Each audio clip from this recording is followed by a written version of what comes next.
c'est que si Iblis a pu désobéir à Dieu en étant un ange, c'est que les anges peuvent désobéir à Dieu. Qui veut dire qu'ils ont le libre arbitre comme nous. Qui veut dire que hommes, anges ou djinns seront tous jugés.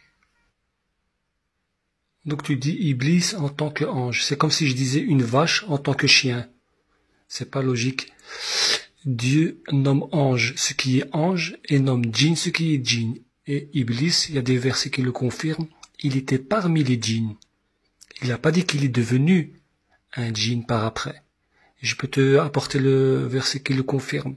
De plus, tu dis que les anges ne désobéissent jamais, alors que le verset ici, tu n'as qu'à lire au fait. Tu es en train de contredire Allah, tout simplement.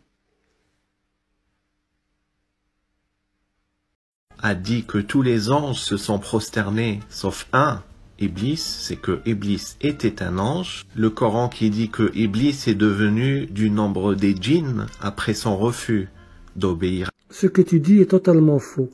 Sourate 18, verset 50. Et lorsque nous dîmes aux anges, prosternez-vous devant Adam, ils se prosternèrent, excepté Iblis qui était du nombre des djinns. Était, c'est au passé, c'est à l'imparfait. Ce qui veut dire que Iblis a toujours été un djinn. Et si, comme tu dis, c'était un ange et qu'il est devenu djinn, Dieu aurait parlé au futur, il aurait dit et qui est devenu djinn. Or, c'est pas le cas. Et si c'était un ange, Dieu aurait dit se prosternèrent, excepté Iblis. Il n'aurait pas précisé qu'il était du nombre des djinns. Il aurait dit excepté Iblis, stop. Mais là, il précise qui était du nombre des djinns, pour préciser que ce n'était pas un ange. Justement, Kana en arabe ne désigne pas seulement été, il désigne aussi est devenu. Ouais, quand ça t'arrange, quoi. Et que ça peut justifier ton idée. Mais ici, dans la sourate 18, verset 50, les traducteurs l'ont traduit qui était du nombre des djinns, au passé. Insinuerais-tu donc que des millions de traducteurs se sont trompés et que tu as raison, alors qu'ils sont plus experts dans la langue arabe et connaissent le sens des versets et des mots? Oui, c'est ça, mon avis. Ils se sont tous trompés, tu es le seul qui a raison. Il faut leur dire de changer tous les millions de Corans, traduits en français, et qu'ils doivent mettre « est devenu ».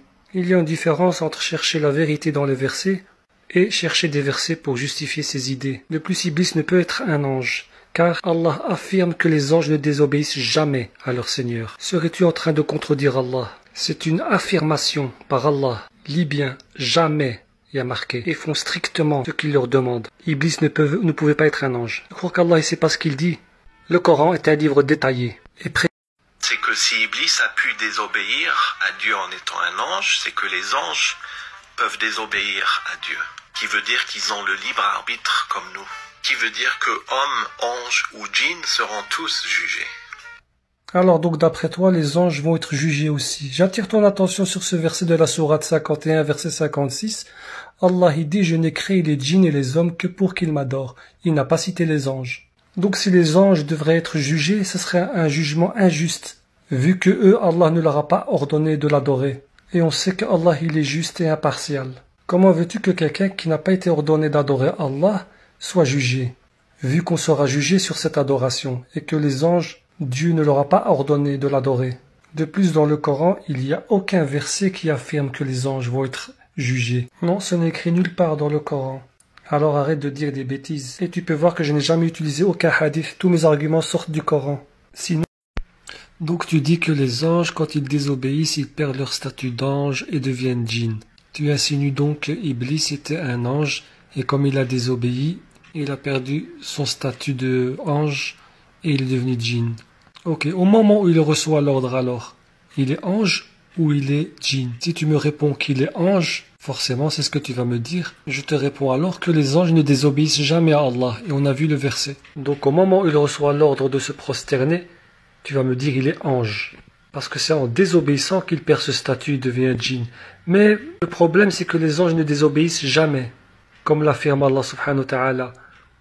Ne désobéissant jamais à Allah, en ce qu'il leur commande et faisant strictement ce qu'on leur ordonne. Donc tu démentirais Allah, tu le contredirais alors. Et le Coran ne parle nulle part d'anges qui désobéissent et qui deviennent des djinns, mais parle plutôt d'anges qui ne désobéissent jamais à Allah, en ce qu'il leur commande et faisant strictement